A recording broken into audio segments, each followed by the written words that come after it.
Dit is hartstikke awesome Jeff.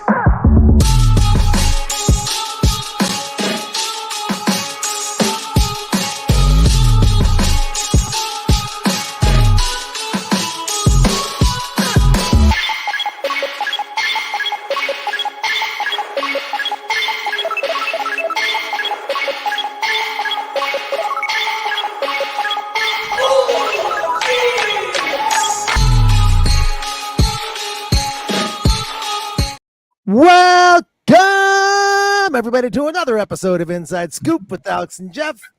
I am Alex Dingman. I'm Jeff Dawes. What's up, guys? Welcome. And we got two special guests with us. We got Vince Little and Derek Meegan. How you doing, guys? Awesome. Doing great. Yep. Awesome. From the AmeriKick national team, and we are excited to have them join us. And we got lots to talk about. They got some awesome concepts that they are doing, some different events that they have coming up.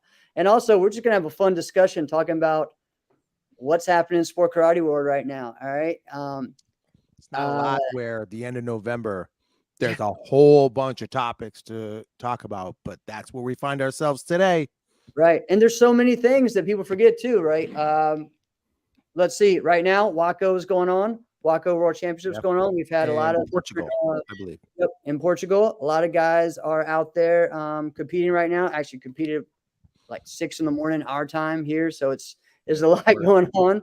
They're probably going to be starting soon with competition tomorrow now. So, but yeah, so it's exciting to keep up with. I love when the WACO Worlds happens or it's somewhere over because I'll get up in the morning early and I'll be like trying to watch some of it and see what's happening or at least have a stream going. But I like how they have their like each ring, and it says what it is each day. And you can watch and just watch the whole day and figure it out, So Yeah, right. We have a lot of great point fires there. We also have one of you guys, teammates, team members is Right. there. Cameron Whittington. he competes tomorrow, I think tomorrow morning, with weapons. Actually, I'm not sure which one. I think it's weapons that he has tomorrow. Weapons and 4. Yeah, you might be right. Weapons. Yeah. Yeah, I think it's weapons tomorrow. And then him and Rashai are representing the USA team. So should be able to, the goal, of course, is to get that gold and silver, for the U.S. So pretty exciting. Before we get in to you guys, of course, we are sponsored. We haven't talked this. We keep forgetting the past couple of days, shows, but we were sponsored by Virtual Fight Tour. They just had a lot of big things happen over the weekend. We had K-Talk, which was on Sunday, and they sponsored a lot of that event. And they also sponsored and put on live on their page the TKO State Championships, which is the Texas State Championships. So they're doing big moves all over the place right now. So again, Jesse Ray is doing a lot for the sport, and he's out there in WACO coaching the U.S. team as well. So he's in 3 places at once. I don't know how he does it, but definitely a big shout out to Jesse Ray. I always appreciate people who, like, even if it's their personal endeavor or whatever, they're working to make the sport more professional, more palatable to a broader audience, delivering it to people virtually and stuff like that. I think he's doing awesome with that. Yeah. He's definitely a sport first type of guy. Yeah, 100%. And, wait, timeout. Speaking of sport first, I know we got Monday Night Football going on, and you guys, we got Philly on one side, Chiefs on the other. Ooh, it's getting spicy over there, man. Mahomes just threw a pick in the end zone. Oh. My roommates downstairs are cheering. I just started screaming. This is awesome. This is going to be great. These type of shows I love. Live stream straight into a Eagles party downstairs. All right, my bad. Farrell down there. Farrell down there. Oh man. All right. So let's go ahead and get into what you guys last year you guys started something that was really, I thought, very innovative. And I hear not only was it innovative, but so many people got great results from it, right? So let's talk about the Opens Forums Masters class. Who wants to go? What do you want to do? Rock, paper, scissors? No, I mean, I could talk first, so really, the concept was like pushing something that was like newer, that was innovative, that was a different format. That was our main focus in kind of, putting this on. One of the main complaints, like with the seminars, usually they're a large group. There's one person teaching at a time. And so you have to kind of play to that middle, right? You can't necessarily go hyper focus on that high level. You can't do something so basic because you want to deliver that value. But then in the end, you never actually get to deliver that high level instruction, which is, the greatest value, at least in my opinion. And also being able to facilitate more personalized instruction, even if we're all training in a group session, I think that's important.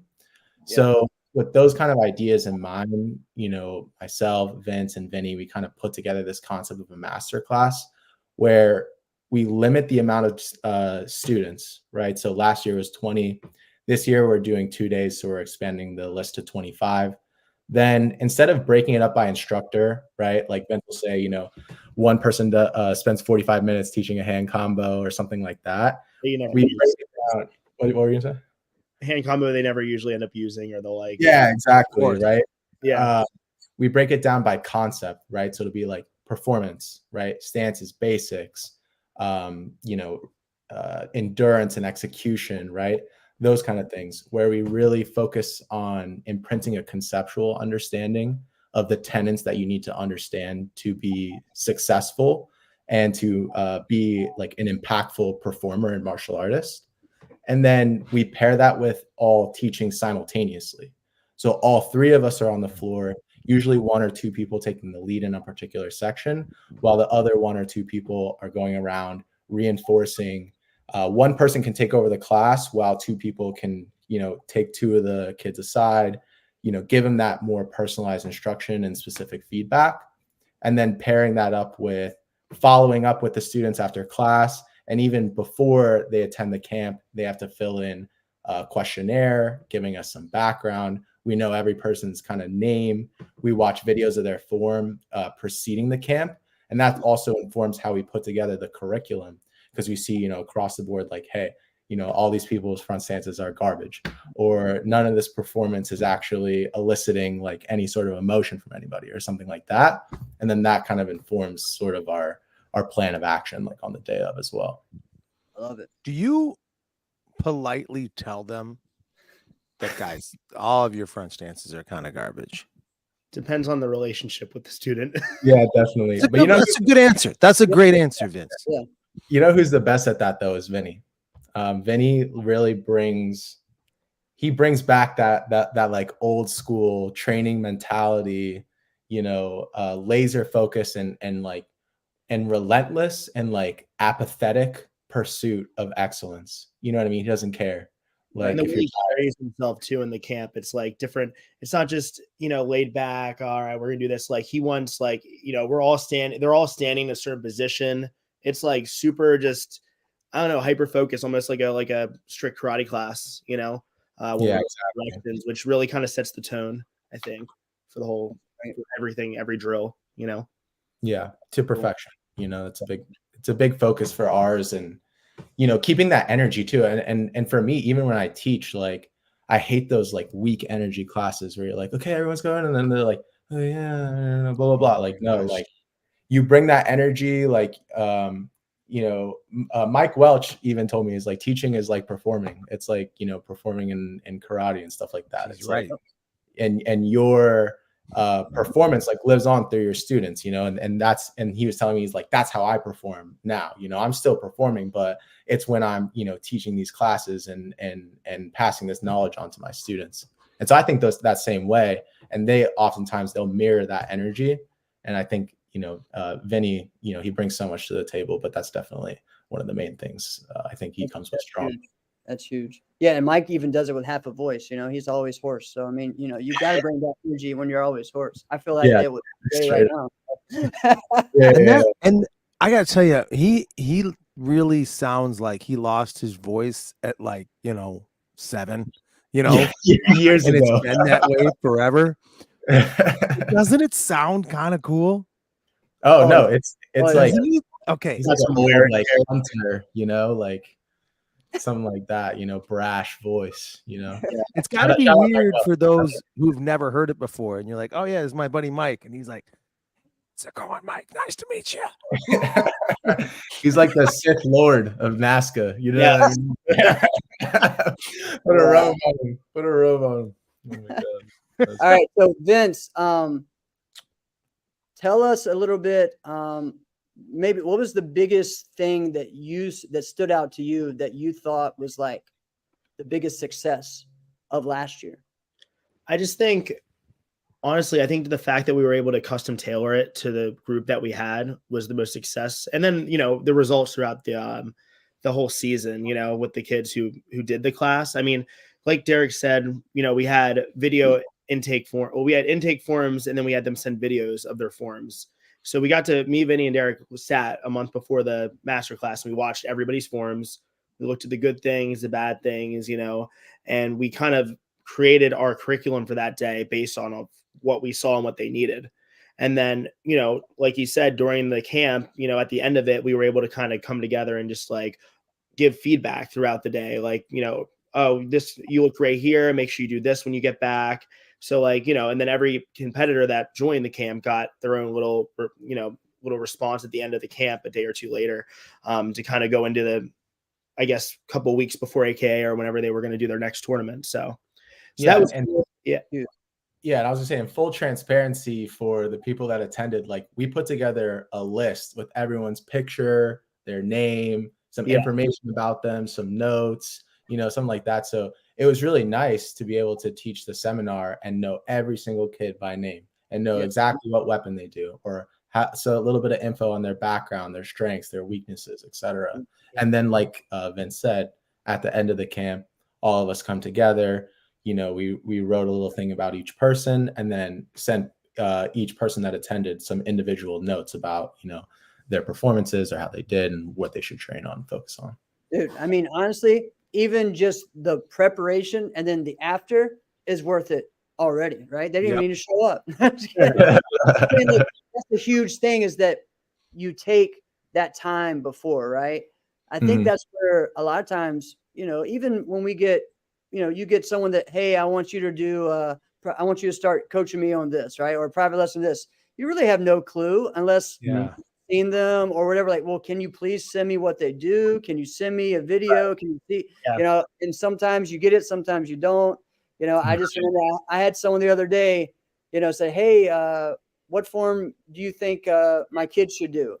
Here, do your side kick. I was like, that doesn't really help me decide what form, you know, like I need to tell, you know, what else, you know, there's other things, you know, honestly, all the Korean forms have a side kick and most of them do. So it doesn't really, you know, so I want to see more. So that's a great way to, you know, to do that. So that's awesome.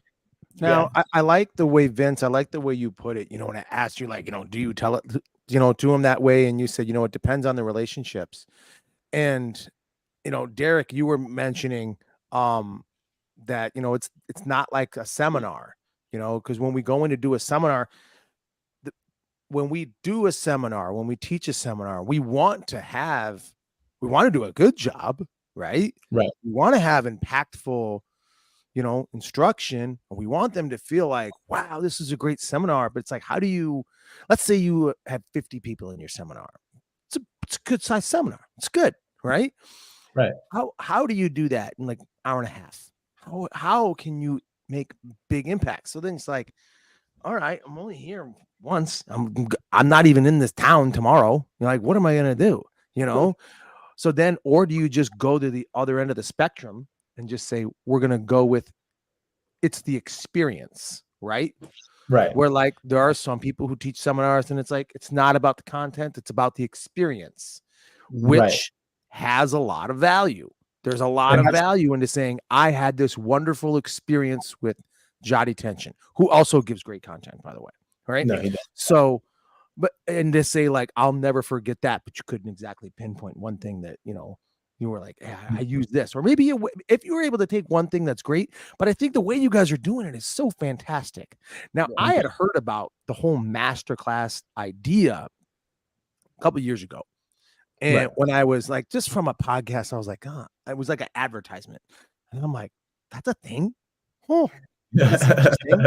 And of course, what do we all do? We filter things through the perspective of, can you do that in sport karate? Can you do that in martial arts? How do I do Right. that? All right. Yep. If I see this thing, like, well, how would I do that as a martial artist? How would I approach that? Right. That's just the screwed up way that we perceive life. Right. And everybody listening to this, you're nodding your head saying, yeah, I know. I do the same thing. Okay. But you guys did it. I think that's absolutely fantastic.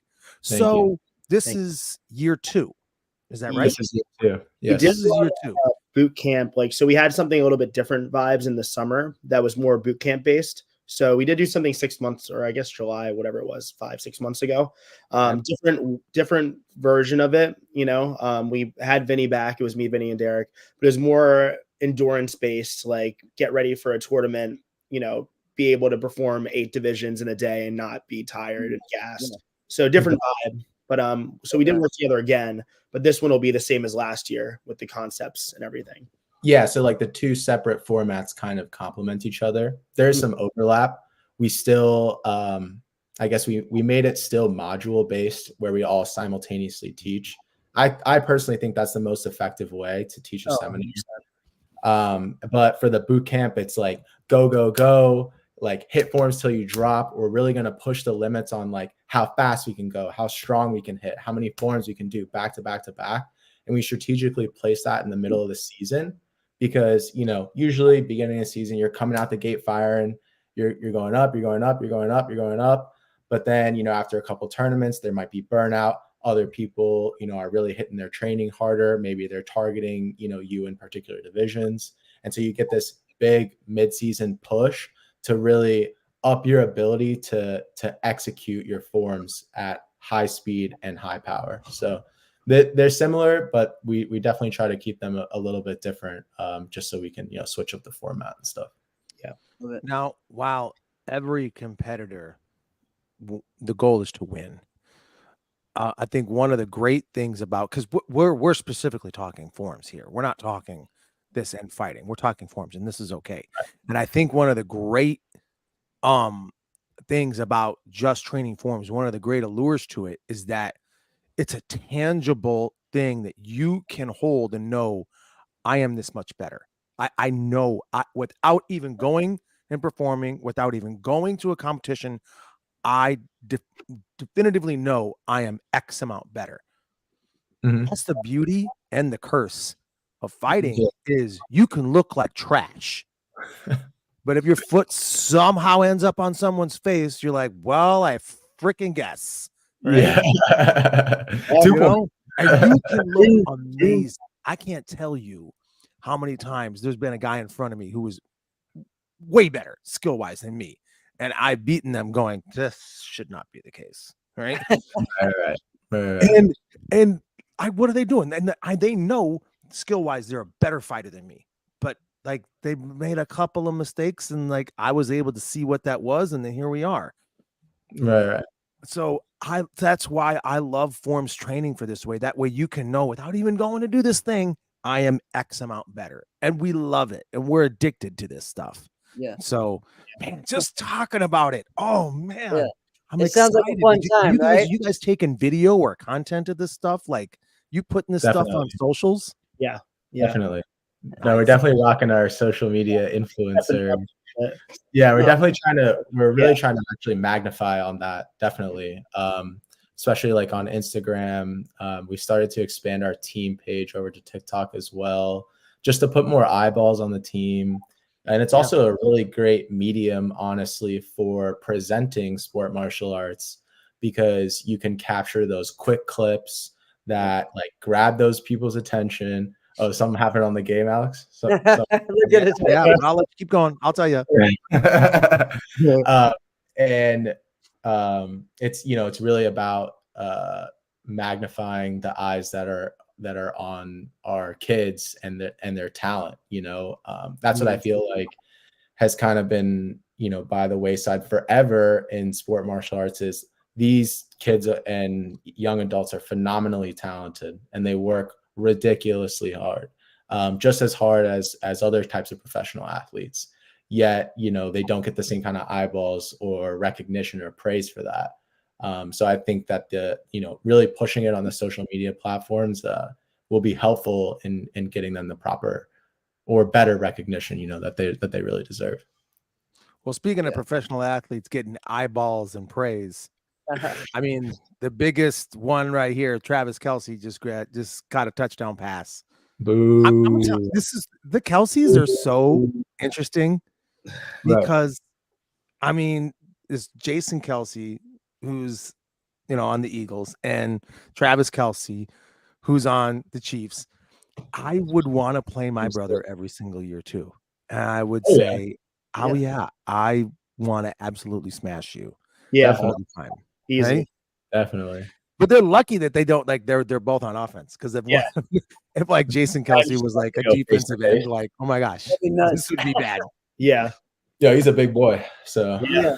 I would not be on the other side of that. I would not be on the other side. Oh man. All right. So guys, this comment as well is one I want to touch on as well, from Lee. You also gave a presentation on mindset, nutrition, conditioning. And she said, the return on investment was tremendous. So let's talk about that, because I think that is something that needs to be brought up more as mindset. I think nutrition is something people don't bring up enough. And then, of course, we talk, especially now we're talking a lot more about conditioning than we did in the past, right? But all three of those are very important things that sometimes we just say, oh, we're martial artists. We'll go out there and just do your best form, right? Yeah, There's more to that. There's the preparation. There's so much more. So dive into that. So basically, I mean, we put together a presentation kind of while we were putting together what we were going to do for the camp, and just mainly went over, I mean, different ways for nutrition for them going into the tournament, the day of, all the things that I guess we, as martial artists, we just kind of try to wing it going into it. And then, the cross training too. I mean, it's become more of a talked about thing now. But, the cool thing about having Vinny with us is he actually coaches high level gymnasts, travels and does that right now. So I know, I mean, there was a point in the camp where he ran some of his conditioning that he does with his team, and people were struggling. Our kids would die. That's no joke. Yeah. Those gymnast conditioning. I've done some of that when I used to just go and goof around at an open gym. We've all done that, right? Then we all do that before. Yeah. And then you actually become friends with someone who's actually a gymnast coach. And then he asked me, like, hey, do you want to do some conditioning stuff with us? And I'm like, I was probably 22 at the time. I'm like, I'll beat you guys. Yeah. No, I did not. Oh my goodness. It's crazy. Yeah. No, yeah. It's cool because, we really drive home. We're martial arts athletes, Yeah. And, becoming, a top tier athlete means you need to do that stuff. You can't just do your form a bunch of times. Like, you have to be doing the cross training. And then the mindset too, we spent a little bit of time just kind of going over, because there's times where like you could be a super talented athlete in your base, like in your own world, but then being able to translate that onto the mat, some kids just can't. So like we really work to kind of, I guess, give them different ways they can kind of help translate it if they're having issues, going out there and just performing under pressure, or just, being able to, like, maybe it's their first time in runoffs and they have to like show up, they got to rise to the occasion, for sure. And that mindset is the biggest thing. It's one of the biggest differentiators in a competitor's quality of performance. And when they do flip that switch, they're electric. Like, this Warrior Cup, this past one. When was Shane's last Warrior Cup, Vince? He won this last one. Yeah. We had been on Shane's ass for the weeks leading up to Warrior Cup, at the master class, like whispering stuff in his ear to get him riled up, at the trainings leading up to the tournament. And then when we're at the tournament and he's about to go to the division, we're just lighting him up, like right before he goes. And I did not see that Shane Billow at that tournament ever before. And he totally rose to the occasion and he totally destroyed his forms. And it was crazy, like, to see. It's just like, just hammering away. And then when they rise to that occasion, it's just so gratifying. You know what I mean? And you really see how their transformation in their mindset allows them to take control of their performances and then therefore like almost take control of their scoring. They can assert themselves to the win. You know what I mean?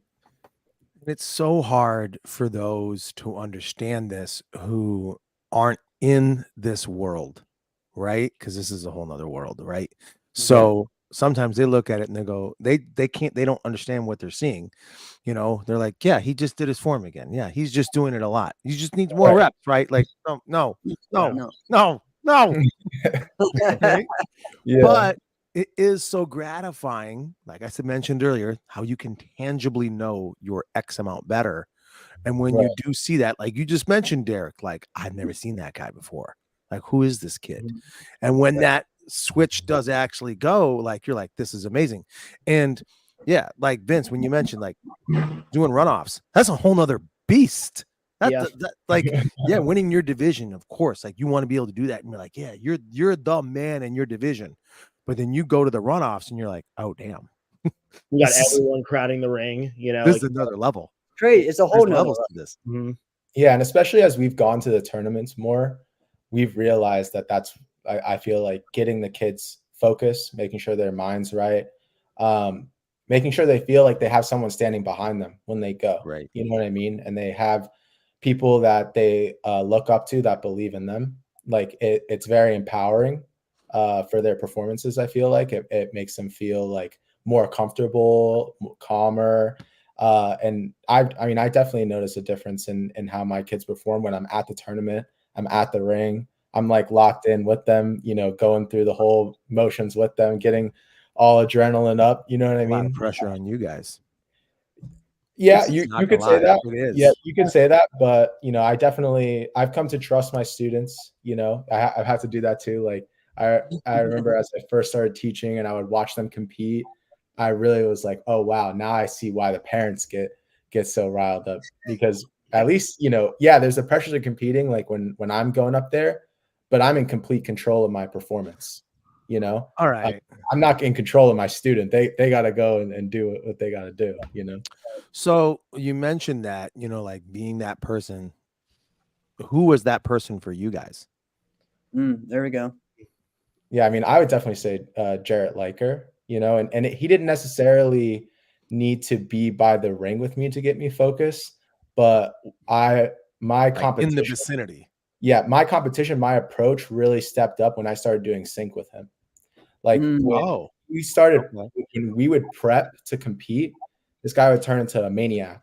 You know what I mean? Like he would be locked No, in. I don't know what you mean. Tell me. Locked in, headphones in, like the intensity would go up like intrinsically. He's doing push-ups. Like back then we were pouring water on ourselves, like getting super amped, and you see him get to this place, right? And like, yeah, it's easier to do that when like maybe the moment's like more hype, right? Like maybe it's a runoff and there's all those people crowded around that or whatever. But we could be in a regular division and his approach was exactly the same, right? Scientific, right? Like, you know, ritual from mat to mat to mat.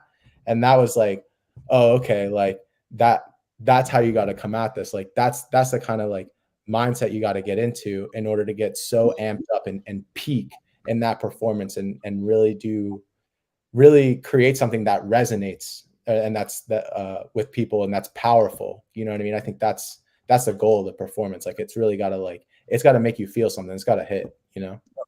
What about you, Vince? Yeah, Vince. I would say probably Vinny. I mean, towards the last few years of me competing, because he just started working with me a ton the last few years as a junior into adults, and he was still competing. And then like as he wasn't, I'd reach out to him like over a phone call or something like that at the tournament. Like I would, you know, be able to do stuff like that.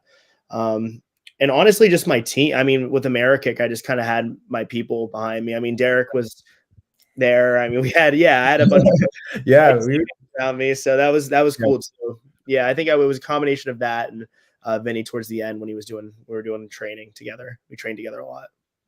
Yeah, That's exactly. awesome. That community is so important. I feel like, you know what I mean? Just those people there to support you and like to make you feel comfortable and then like really celebrate you when you do execute. Yeah. Okay, I got another question. Who is somebody that you do not train that you look at and go, "Oh, if I could get a hold of them, I really think I could help improve them. I already know what Derek's is. Ooh. What is mine, Vince? What is mine? I don't know about. I'm gonna put it this way. I don't know if I said can. you knew. I don't know if I can. But like, No. I know exactly why he's hesitating because of what I'm gonna say. I don't necessarily. I'm not necessarily. I wouldn't say I could improve them, but if I could collaborate with Ben Jones on his form, yeah, we would make something. I'd make something insane with him. Yeah. Because I feel like we both got like similar eye for type of tricks that we like or something like that. And I love Ben. I love Ben Jones. He's a great friend. Vince, was that who you're? yeah. That's Because I always talk about him. So I wouldn't necessarily say I would improve him because I feel like in some respects he's definitely better than me at bow, especially trick wise. But I feel like we could come up with something dope together. Collaboration. That's a great point. I wasn't even thinking of something at that level, but I mean, why not? Why not? yeah. I definitely am for sure because I definitely see those guys and I really admire their creativity, their skill. We're good friends with all those guys too. But definitely he's closest to like my stylistic my style, I feel like with CMX bow. What about you, Vince? Who would be someone that you would be like, listen, we need to talk? Team Sync. Oh wow. So there's this guy that he's not competing right now. He's from FSMA, that BJ kid. Oh yeah. He's good. He's good. I saw him. Yeah, I saw him when he won the overall at Pan Am's last year. Yeah. I remember watching that and be like, oh, like, because but the same type of thing, like collaborative type of stuff. And then with like what Derek said with Ben, I think that would be cool because I like empty hand a little bit more. So I don't know. I like watching him and watching how he moves and we could do that. We do. Yeah. So yeah. Yeah. No, I agree with that. I mean, of course it's our job to take people from the ground up and make them to be champions, right? And there's so many, but also like you still need coaches and people to collab with when you're at that top level, right? Yeah. There's so many people. That's what's been cool this year is like, yes, I have new people that I've been training, but I've been training a lot of high level people as well. Like people, been training with Zeke Gomez, and helping him with his kicking and stuff. And it's like, and also the intensity factor of that. Right. And it's like, in some people's mind, all right, that's a kid he's got it all right now, but there's that different that I bring that's not the same as anybody else does. Right. Exactly. And that's what he wants is that something different as well. That's going to make him stand out. So I mean, that's what's really cool is that collaborative effort to bring out the best in people, so we can be our own, right? I think we've all talked about that. I think that's something we always talk about is there needs to be more individuality in sport martial arts and everything, right. and not just everyone looking the same. And I think you guys are doing that with how you're teaching as well. Yeah, I was gonna say like. Me and Derek talked about this, I think maybe a month or two ago, but we were talking about like, some of our students that we work with and, some of them are, we've worked with for so long, it's becoming a level of like, not to say we're not coaching them anymore, but it's more collaborative, they kind of know how we're going to run it. And obviously we're doing the conditioning, we're doing the forms, like we know all the stuff they need to do already, but the lesson format is like almost a lot different. Yeah. It's changed because of like, they already know how we work and we know how they work. So a lot of like the building of a form and stuff like that, especially in like the off season or like when we need to make an adjustment is just so much more fun because we're like sitting there and just kind of like going back and forth with each other. So it's fun. Yeah. Yeah. That's kind of like where, think about it this way. At the stage of life you guys are in, this is perfect. This is really perfect for you guys to do it, get a hold of it, and then really just dive deep into it. Who knows what you guys are just sitting on something that's really great. Yep. All we know right now is that what you guys are doing is just really, really cool, right? Yeah. I mean, just keep that cool train going. This thing could grow and grow, and maybe it goes to this and then to that. Who knows? But just I would never stop right now. I mean, unless you can, No, you know. Yeah. But we have so much fun doing it too. Like Right. me and Vince genuinely enjoy like going to the tournaments. Like we genuinely have fun coaching the kids, like at runoffs, getting hyped, dancing around. It's really fun, and harping back to what I was saying earlier, it's gratifying too, to be able to, you know, be role models for the kids on our team, to help guide them, to help bring them to success. And then, like Vince was just saying, especially once they get older, it becomes more collaborative, and you really get to see like, whoa, they're their own like living artists. Like Mhm. I really felt that when my student Ali Alinea, she got older. She's now in the women's division, and she would come to me with like some combo that she came up with, and she's like, yo, look at this. And I'm like, whoa, that's really cool. And then I come in with my expertise to help integrate that into her form in a smooth and like productive way, you know. And then that collaborative effort, you know, becomes cool and like creative endeavor almost. Right, because we want to raise them to be leaders, right, and to be teachers too. We don't want them just to be a robot or a clone of us, right? Yeah. And that happens, you know. And I joke with people about that, even with coaching and sparring. I feel like sometimes that people, it's just they're just, you know, like playing a video game with and hoping that their player, you know, runs the players away. It's like, well, you gotta, you know, you want them to be able to do it without you one day, right? You know, I mean, and it's that same thing with forms fighting, with everything. You know, we want to raise them so they can go out on the world on their own, right?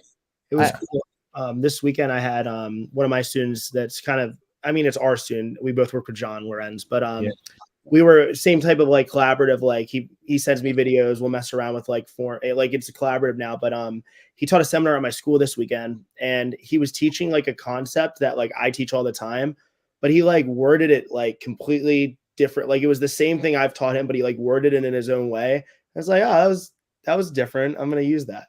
So it's cool, like seeing him make it his own, you know. But like I know where it came from, and you know, like and him own it in his own way, and be able to like, you know, be able to communicate that to students, you know. So that was cool. It's huge. It's huge. All right. So tell me some of y'all's biggest moments with Team AmeriKick. All right. We can talk about competitors and as coach or anything. I know it's a long time. How long have you been with AmeriKick, Vince? 5 years old. Yeah. All right. That's what I thought. You started in the program, in the school, right? Yep. I was a student. Yep. Yes. Awesome. Awesome. And Derek, you've been on the team since what? 2013? So over a decade. Yeah. Over a decade. Yeah. Wow. Yeah. So it's crazy, right? Decade level experience in sport martial arts. Yeah, it's crazy. That's awesome. That's awesome. All right, who's going first? Vinny, you go first.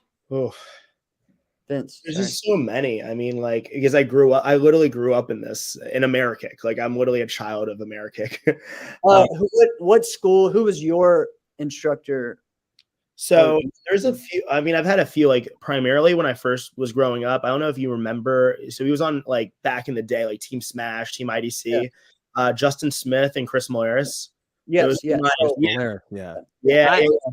I grew up with those guys. All right, so Molaris is older than me.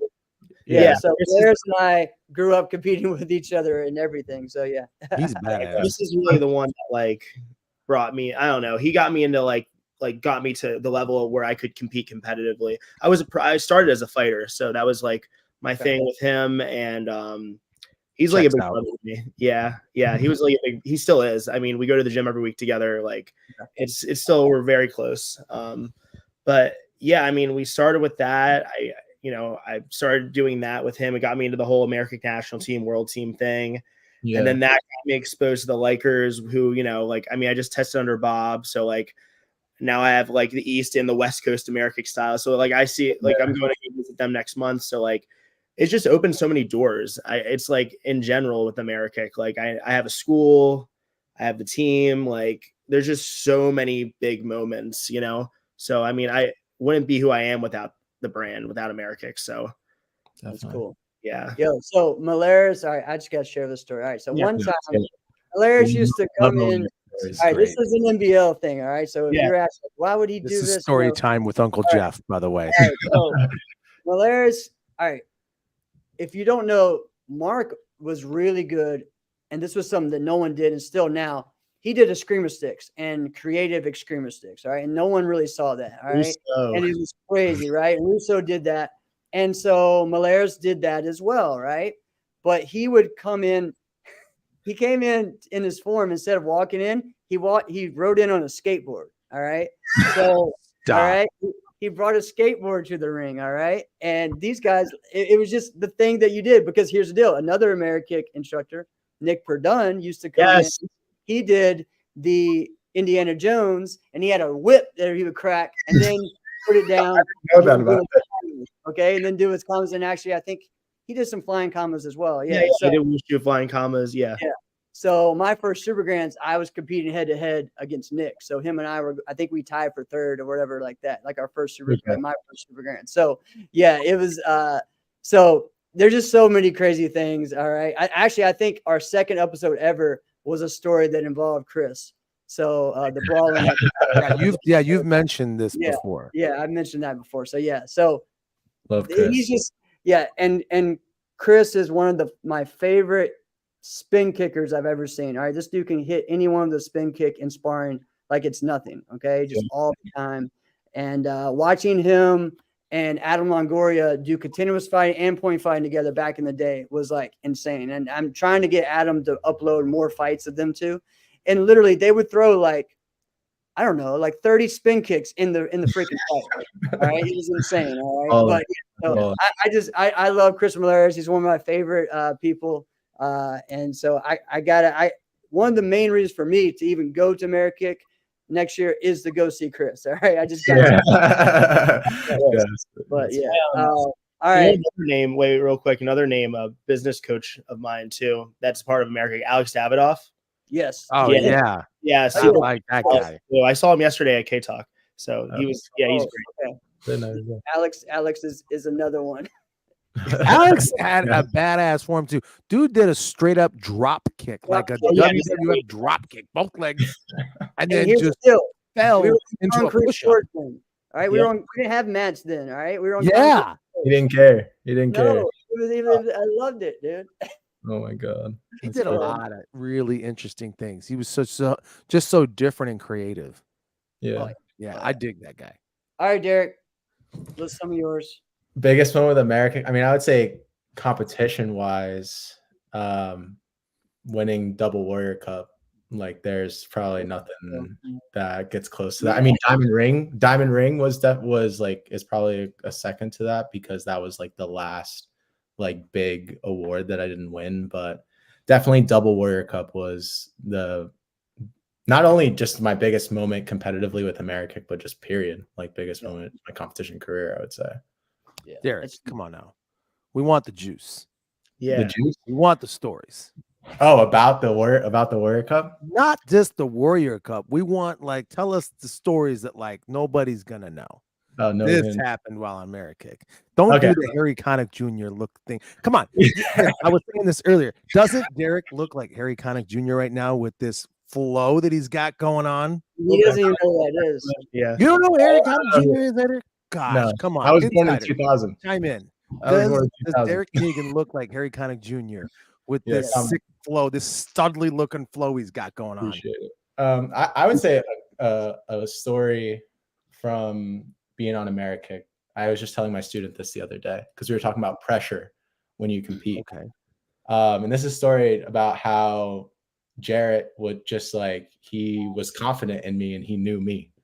It was Battle of Atlanta one year, and we had a couple people in the finals on the world team, but nobody was taking home like that good of results. And I was the last person competing. Comes up to me right before I'm about to go. Didn't say anything else, to prep or whatever. I was just warming up, whatnot. I was older. I was like 16 or something like that.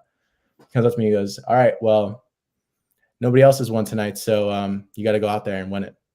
And I was like, "Okay." And then I turned around and I did my form, no pressure, and then I ended up winning it. But I just always think that's a funny story, because he knew that it wouldn't wouldn't bother me or shake me up if he was going to say that before. He knew I would all right, get the job done. This is what I need to do, and go ahead and execute. So I think that's a good story from Amerikick. That's so cool. And then beyond competition, I think the other biggest moment, it was definitely testing for my black belt. And then one of the great things about testing for your black belt under Bob is every year, all of the black belts come back to the karate school in Kansas City to help proctor the exam. Yeah. And every year there's stories told, there's, ups and downs of the tests and stuff like that. And you hear crazy pep talks from Bob that are so like motivational or like, ethereal almost, you know what I'm saying? And so I think, beyond the competition, those are some of my, like, that's one of the best highlights of the year. Every year is just going to the test every year, seeing who's testing, who's being inducted into the family. This year was extra special. We had Vince, kind of join the tribe, which, I was really happy. One of my closest friends and brothers, and also my student Harold tested. So I was happy to, see him go through the test. It's, trials, tribulations, all that kind of stuff. So I think it's really important, and it's a great thing I have the privilege of taking a part of, every single year. That's awesome. Yeah. We just did that this weekend. It's the same thing. It's like, I have people that come over, come in specifically from college, or even people that have taken a break from martial arts. They make sure they come back for the black belt to be there for those kids, those students, those adults, whoever, to get through it. So it's huge, right? It's so awesome. It's so great. It's magical when everyone comes together, the energy, the memories. Yeah. You guys all have something in common, and it's cool. It's cool. The stories are the best. Yeah, definitely. Here's some great ones. All right. So this has been a lot of fun.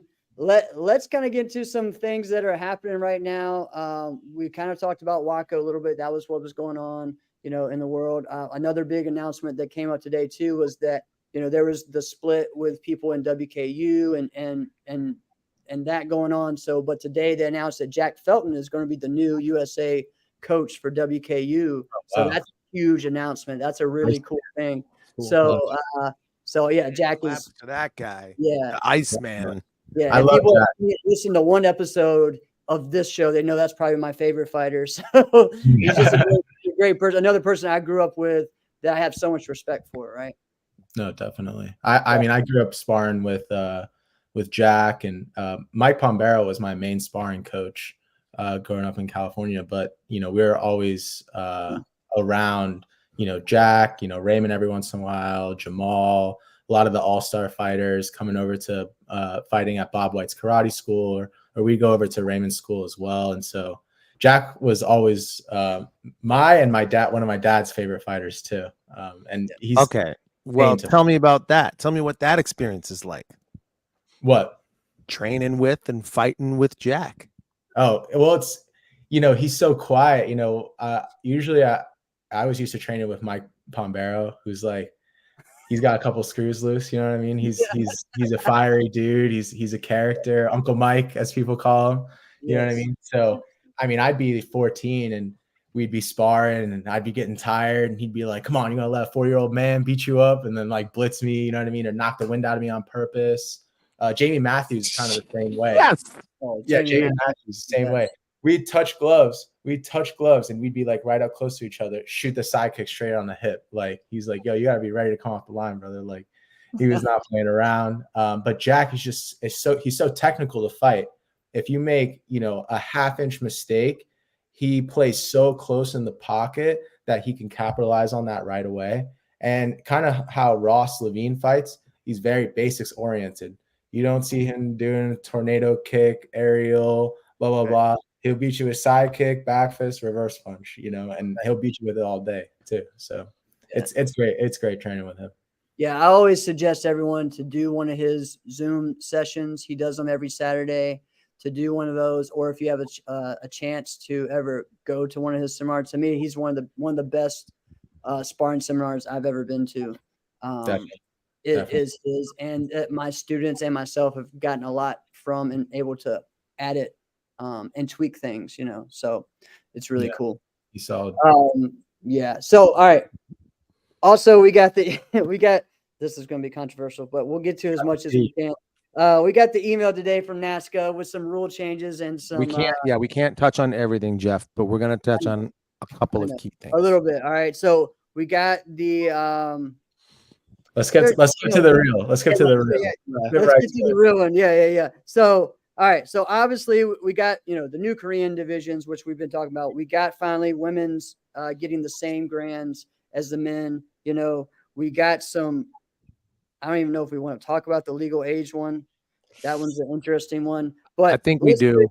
We'll talk about we do the other one first. Let's get into the one that is causing all the controversy on Facebook, and that is the musical divisions, right? So athletes who compete in the CMX musical forms and weapons divisions must perform a CMX-based routine that meets the criteria of CMX and weapons divisions. Performing a traditional form or weapon is not allowed. Remember that traditional athletes may add music to their form or weapon routine if and when they qualify for the traditional grand championship, runoffs, and overall grands. Okay, so I'll hit you with a question right here. What is a creative form? Yeah. Something you created on your own. Right. Okay, so if I take a traditional form and I modify one move, it's technically a creative. That's a creative form. Right. Exactly. It's like it's difficult. I understand what they're going for, what they're trying to achieve. What the main phrase there being like the intent of the division, right? Right. But at the same time, this is going to be almost impossible to enforce. Yep. It's really hard to argue against what we were talking about earlier. That it seems like it might be targeting a few key competitors. Right. Successful in this, right? And then this is not even to mention number 3, the qualitative effect on the competition. One of the declines, one of the declines in musical forms and musical weapons, at least that I've seen, is people choreographing their intro, then boom, form starts, and then we just got like background elevator music to chop punches. Right. Sometimes they don't even choreograph the walk-in. They'll just And so what was the traditional forms and the musical divisions doing? That was, all right, well, I can't flip. I can't go super fast because I'm doing a traditional form. So the way I'll counter is by choreographing as perfectly as I can to the music as possible. And then that forces the creative and extreme competitors to respond by making sure their choreography actually has some sort of like, organization or flow or something like that. So I know a lot of people in my circles in NASCA are actually, they're not supportive of traditional in the musical divisions. And I see their points. But at the same time, I definitely see that there is a place for doing traditional forms with music. And if you're going to not allow people to compete in the musical division, I'm not sure why you're later allowing them in the overall grands to then bring the music in. Exactly. That part's weird. There's no consistency in the application there, and it's a little bit complicated. And then the final thing I'll have to say, what the beauty of NASCA is, you have the person who won wushu, the person who won Korean, the person who won traditional, the person who won musical forms, all lined up against each other. And yes, we do got to compare apples to oranges. That's what makes this league different from any other league, is that, we put all of the different kinds of arts on display to go against each other. And yes, that makes it more difficult to judge. Yes, there's more subjectivity. For sure, there's trade-offs, but that's the essence of NASCA. That's what's, in my opinion, made the best competitions. And, I don't necessarily think that that's this new rule changes in the spirit of that, So. Right. It's the best thing you've said so far. And you've said a lot of great things, but that is the best thing. Very well. The more and more we go down this road, the further and further we're getting away from the advantage of whatever the hell this is. Right. Because at one point you got to go, what is this that we're doing? Right. And if you say it's an open tournament. Right. But then but it's not really open. The grands more and more to be, this and this and this. So we're already doing this as we are. Segregated. It's really hard to, we're so separated everything, So So I don't know. It's difficult. I understand the concept because of why separate in the first place. Right. If you're still going to have traditional in one, and then where you have possibly the same person winning both, doing the same form, just with music. I get the argument on that, but at the same time, here's what's going to happen. And I'll just say his name. Diego's going to come in. He's going to do a Webster, and he's going to do a backflip at the end. That's it. He's going to do the same thing. Why wouldn't he? Of course. And Well, he doesn't even have to do that. He doesn't even have to do that because you can do a creative form. Right. You could just But do I haven't looked in what the you know, actual an outside is crescent. Yeah, you could do a jump. Yeah, but I mean, it's just what's going to happen. So, is that what they want, or you know what I mean? Like, Yeah. I'm not sure. This is that thing though. It's like we're also thinking about it from there's this cohesive product that they're trying to put forward within NASCA, but at the same time, I feel like with a lot of these things, they're almost like disparate conversations that end up in individual rules and without thinking about all of those individual rules in concert with each other, and then how those may add up, or what the rules may be saying on one division, and then they may say something completely different in another division, and it's difficult because of all the subjectivity to it. Well, You're right, Derek. there's no criteria. That's the issue. There's no criteria. You know what I mean? Like, yeah. So, and again, I'll go back to NBL. NBL had it to where you had to have, like, the musical division was a contemporary style division, and it had it in the rules. You had to do this type of mini kicks. You had to do a flip with this. There was 5 different criteria that you had to do. So, and then there was strict rules where it was already inherent in the system that traditional forms was separate than creative. So it started out that way. NASCA did not. NASCA slowly got to that, right? Yeah. So I think it's different in the culture. The culture was one way, and now we're changing that culture. And so that's a huge change for people. There's still people that want to do forms that they were done in the 90s in traditional. People still want to do Go Pie Show. It's almost non-existent now, right? You'll see it at certain tournaments, but as far as people winning with it, it's almost non-existent. So that's just an interesting thing. Like, I think for me, it's the way it was started. NASCA was always divided by age and gender. NBL was always divided by style first. Mm-hmm. Style first, then broken down by this and that. So that was the difference in the two systems. So it's really interesting to kind of see, where that's at, right? Well, you guys had so many great points, but I think what happened was there was kind of like this, hey, what's going on? There's this guy who's clearly not doing a CMX style form, but he's got the M, in his form, and the fact that he's doing musical and he is winning, and we're like, what in the wild world of sports is this, right? So the problem is that we go, okay, we have an issue on our hands, okay? And they clearly did not want that to continue. So that, because they kind of put the rules into police so that it cannot continue to go that way. Mm-hmm. Well, the problem is not the rule. It's just saying, okay, we're going to make this rule so that this can't happen anymore. Because Jeff, you already explained, yes, it's going to still keep happening, and here's exactly how and why, right? And I think you're right on. The problem is the way the rule came up was, what's the easiest way where we can fix this? All right. Yeah, right. What's the easiest way where we could fix this? Not what is actually happening. The problem is not the rule. The problem is who actually thinks that form should win. And I know I'm going to say some things not everybody's going to love, but I will say this. I don't even think those within, and I'm talking about Diego, and it's okay, and I like the guy. I don't even think all of those within Team Infinity believe that's the best musical form. I do not believe that they all believe that. I know that. But they see exactly what you were saying, Derek. This could win because nobody's being in sync. I can't beat them, but I can be in sync. So maybe I'll win. Maybe I'll place. But I feel like I won. Let me keep doing this now. Yeah, I mean, but that's more in line with how the musical division should be scored. And it really goes back to an issue with scoring, right? Yep. Yeah. When we talk about 9.99, 9.98, that's just fancy fingers.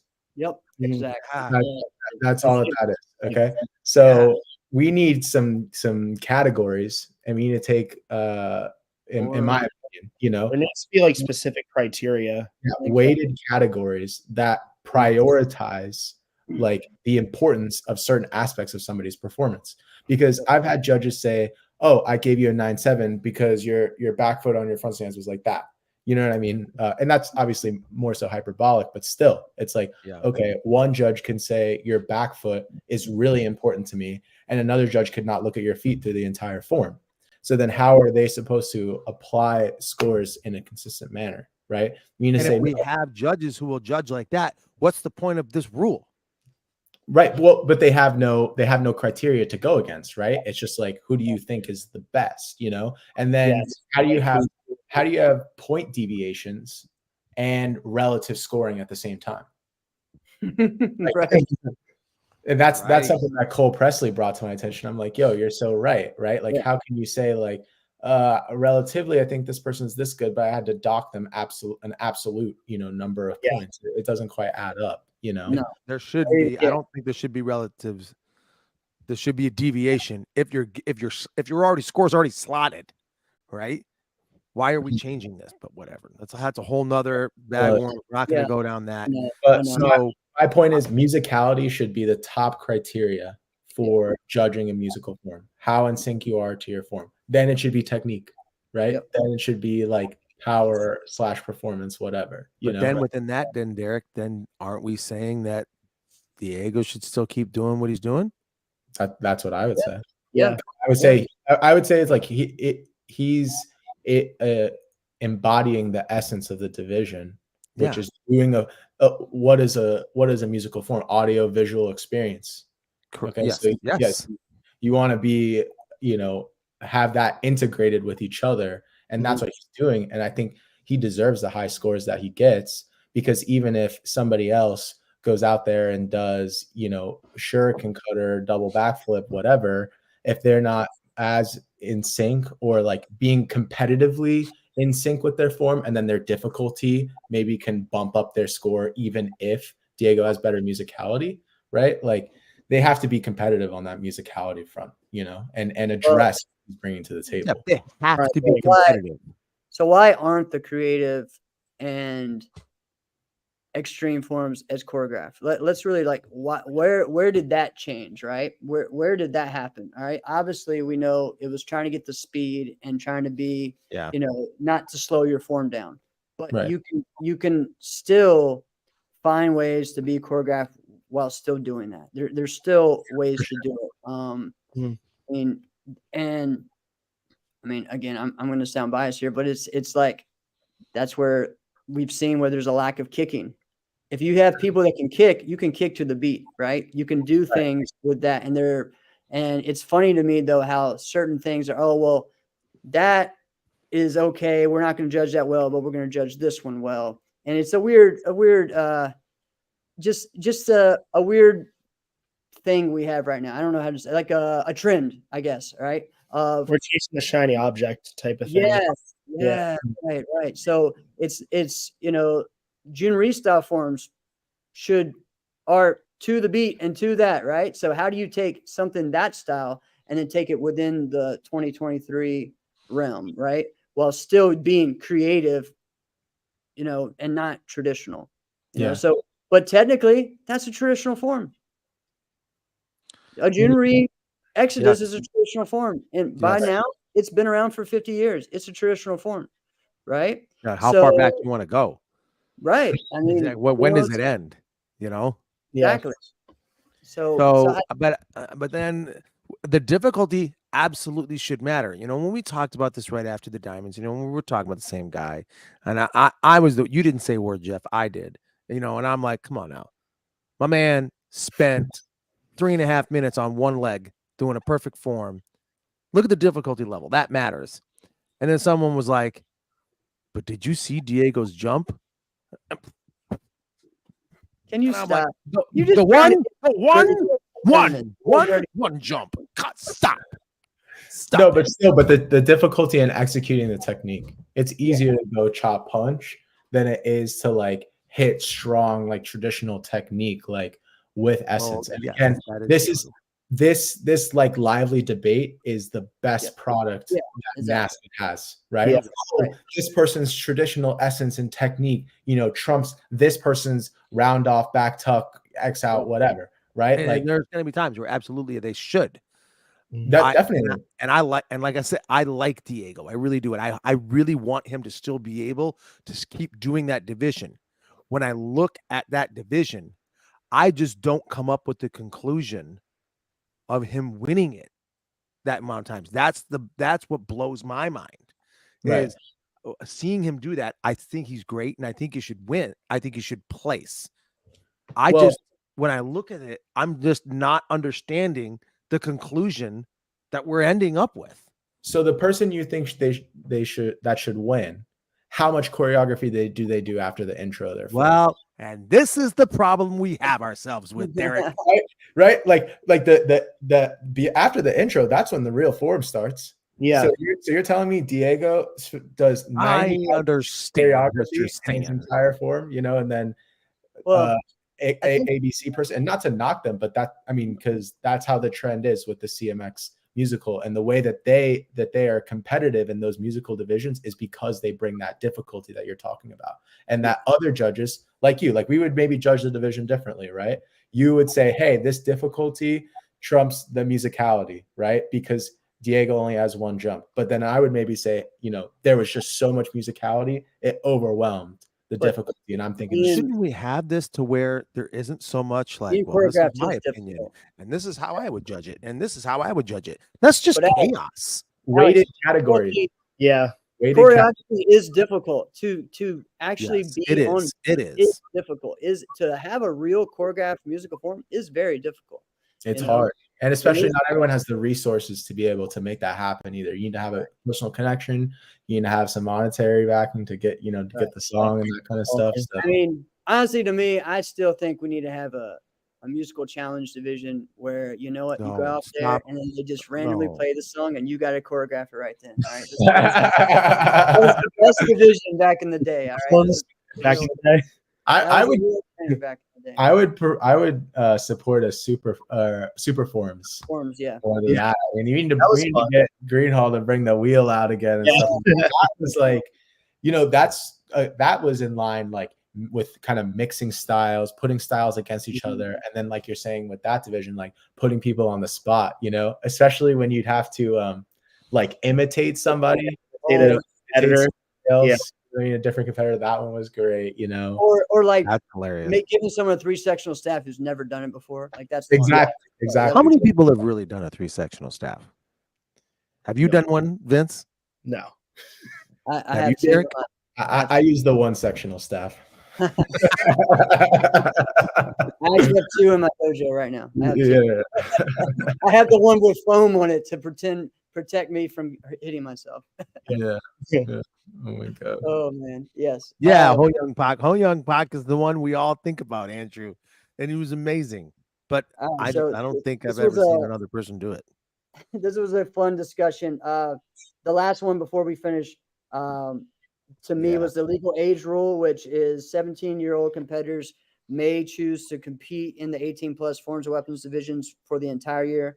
I do think, especially, even if their birthday is after the June 30th cutoff, there's been several competitors where that's been an issue where it's like, okay, you're not allowed to move up until then, but then until you turn 18, but then you can't, even if after you still have to move up when you are, like, it's just a weird thing. And it makes it where points, it's like, okay, well then what was the point? Why can't I just move up early? Right.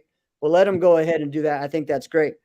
This is where the weird part gets to me is, they can't switch back and forth to the 6-7, but we're just talking about forms of weapons. So you can technically compete in the 18+ forms of weapons, but you can compete in the 16-17 sparring divisions. So I don't understand that part. 17 under. Yeah. Yeah. So like, I just think if you move up at all, you're up.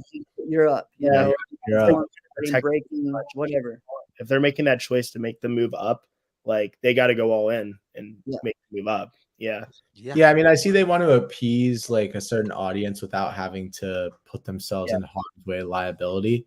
But I mean, again, it just seems like instead of going like they're separating the divisions more and more, whether we're separating the musical, people who do traditional and CMX even more than they already are, or we're separating the fighters from the forms people. And it's coming to the point where it's like, is it just going to be like an event that hosts a CMX tournament, a traditional tournament, and a sparring tournament all at the same time? You know what I mean? Like, how does that work? And so that might be an interesting concept to go to though. And then they could have like, premier tournaments where they put the styles against each other, like at the end or something. And you qualify by winning the lower tier tournaments or something. Well, like there's already people that are bringing in an AAU tournament, as a part of their event, I think that's good. And I like that. Oh, bringing those people in. I mean, divisions. Yeah, I mean, there's so many things like that, that are already happening. So, we'll see how it affects it. What did you say? Yeah. Oh, yeah. Andrew just Andrew brings the truth.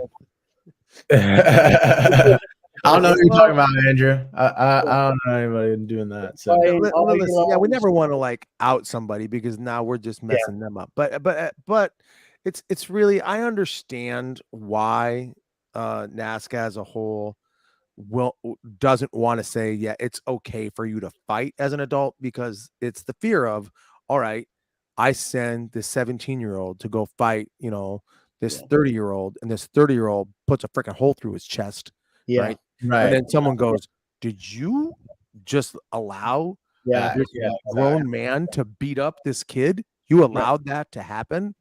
Now you got to go, I mean, I guess, but at the same time, even within the rules that we have, if there was any kind of uproar that went to a litigation, I mean, we're all toast. Yeah. All right. We're all toast. And it could stay the way it is. So I kind of say, if you just open it up and say, guys, this is just what it is, keep your nose clean, shut what they call the heck up, or this whole sport goes up in flames, because it really could, if someone just was like, no, I can't stand the XYZ tournament. You know what they did to my kid? And they could roast them. And then, the circuit could blow up if they did that. So if that's already a possibility, and it is, anybody could really do that if they wanted to and put enough effort into that.